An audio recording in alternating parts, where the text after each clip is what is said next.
Esse sempre foi um tópico muito sensível pra mim, porque eu sempre senti as coisas intensamente. Eu sempre chorei muito por tudo, eu sempre senti, eu sempre vivi muito. Sabe, as vozes da minha cabeça, elas não param nem por um segundo. Que, no entanto, eu lembro que quando eu era criança, eu queria muito um diário, porque era exatamente isso, sabe? Eu queria pôr pra fora tudo que tava dentro da minha cabeça, e isso eu tinha, sei lá, uns 6, 5 anos de idade. Eu lembro que eu incomodei a minha mãe até a minha mãe me dar um diário. E sempre teve meio que essa opinião popular ao meu redor, né, de que isso é errado, de que não dá pra chorar por tudo, de que não dá pra sentir tantas coisas desse jeito, né?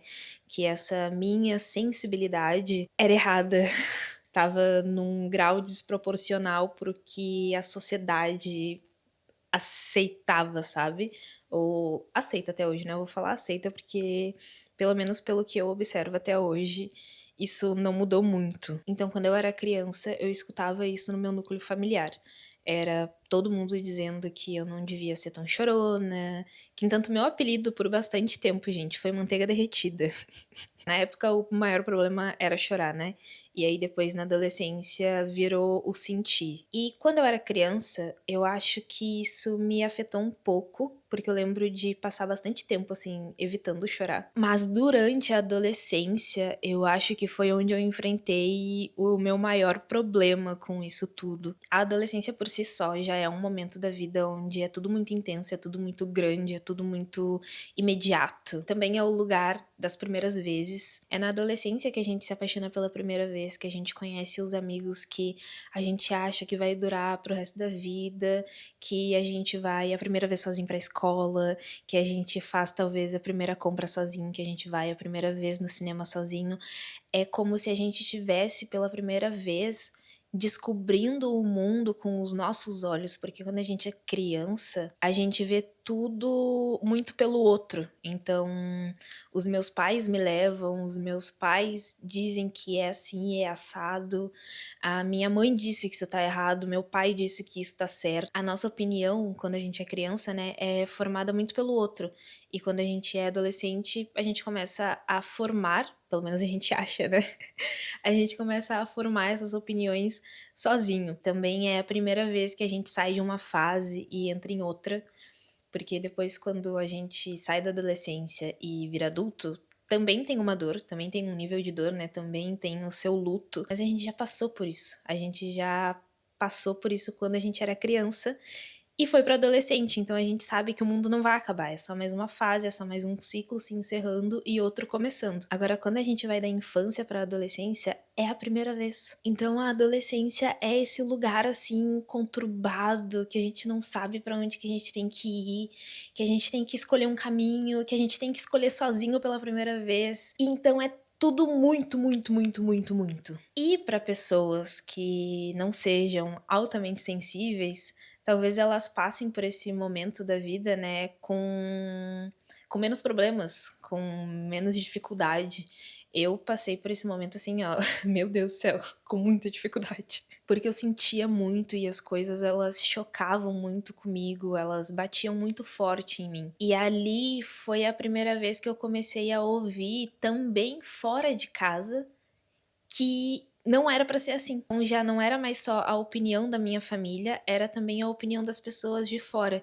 E como deve ficar confuso, né, pra cabeça de um adolescente, tá descobrindo um mundo pela primeira vez sozinho, que tá tendo que desbravar, né, começar a recolher os matos, os primeiros matos do seu caminho, perceber que não é só a família que pensa assim, é também o mundo lá fora. E eu passei a adolescência toda achando que todas essas opiniões ao meu redor, elas eram verdades absolutas. Eu passei muito tempo tentando esconder isso das outras pessoas. Eu não chorava muito na frente dos outros, e quando eu chorava, era sempre um caos, sabe? As pessoas sempre ficavam, nossa, não tem que ser assim, Kathleen, tem que ser menos frágil, tu tem que ser mais forte. E eu olhava para outras amigas minhas que eu não sei vocês, mas eu tinha uma leve tendência durante a adolescência de me inspirar e de desejar muito aquilo que era muito diferente de mim. As minhas maiores inspirações na época de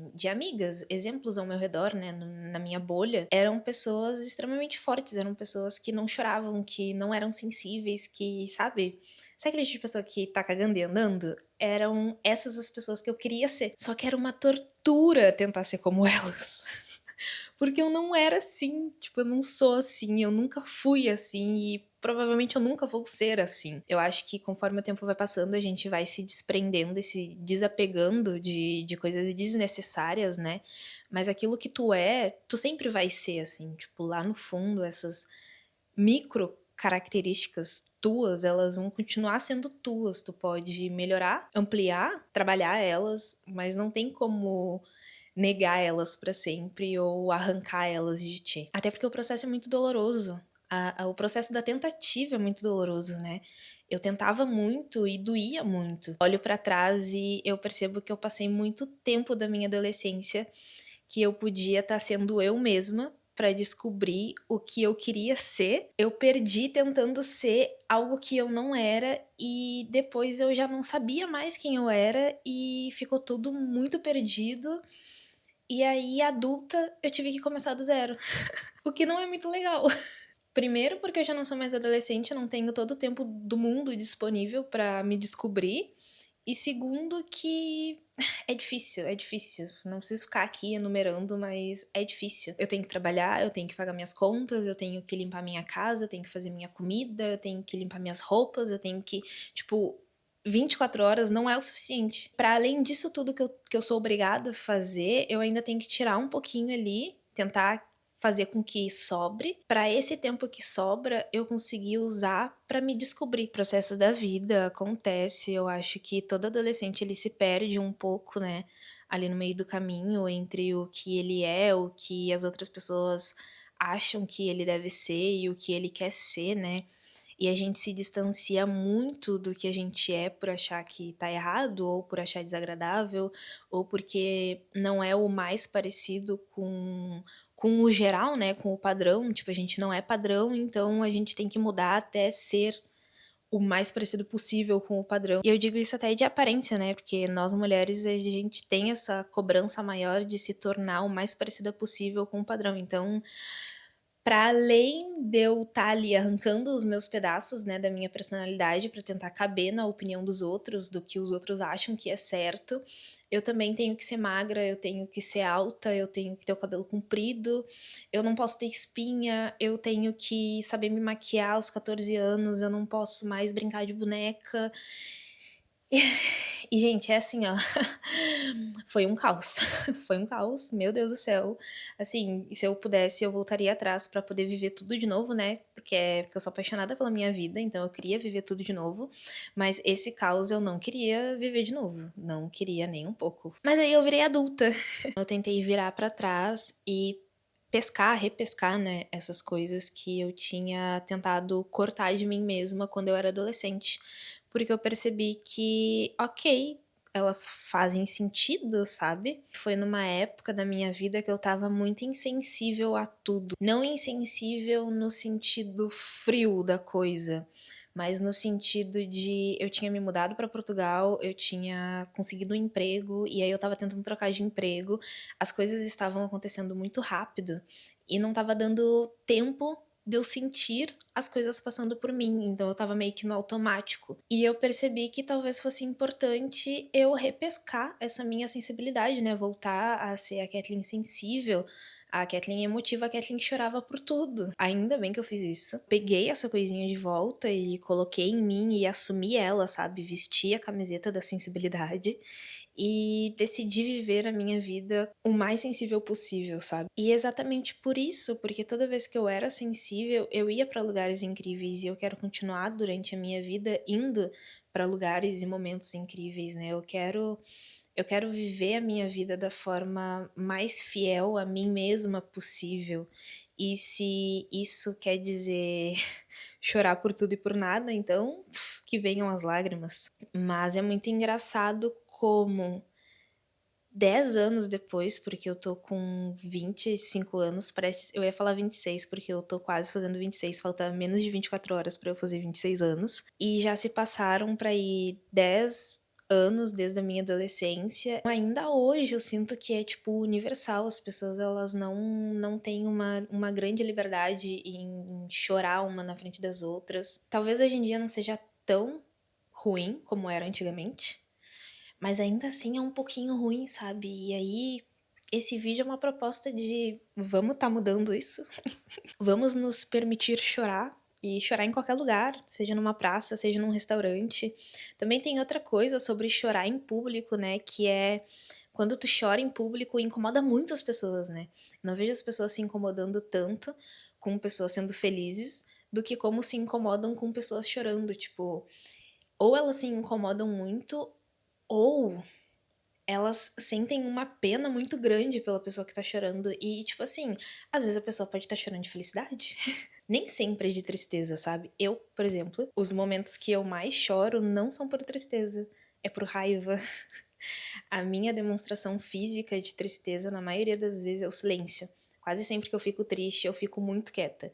Quando eu tô com raiva, eu choro. E tem também a questão de, tipo, aliviar a nossa alma, sabe? Com o choro. Uma das coisas também que eu sinto que é muito benéfica, e quando eu tava lá tentando cortar os meus pedacinhos, só depois de muito tempo eu percebi, eu tava carregando um fardo extremamente pesado de emoções porque eu não chorava. O choro sempre foi isso pra mim, sabe? Eu me livro daquilo que tá me incomodando ou daquilo que é muito grande, que é maior que eu, sabe? Que não cabe dentro de mim. E aí eu choro. E aí sai.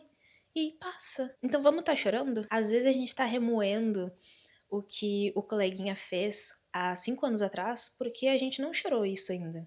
Mas é isso, pessoal. Eu ainda não sei muito bem como encerrar os vídeos, então eu vou pedir para que vocês se inscrevam no canal e deixem o like. E eu não lembro de ter feito isso em outro vídeo, eu acredito que sim, mas enfim, eu estou com vergonha. E vamos nos libertar para chorar mais. Eu acho que chorar faz bem, liberta a alma. E é isso, sabe?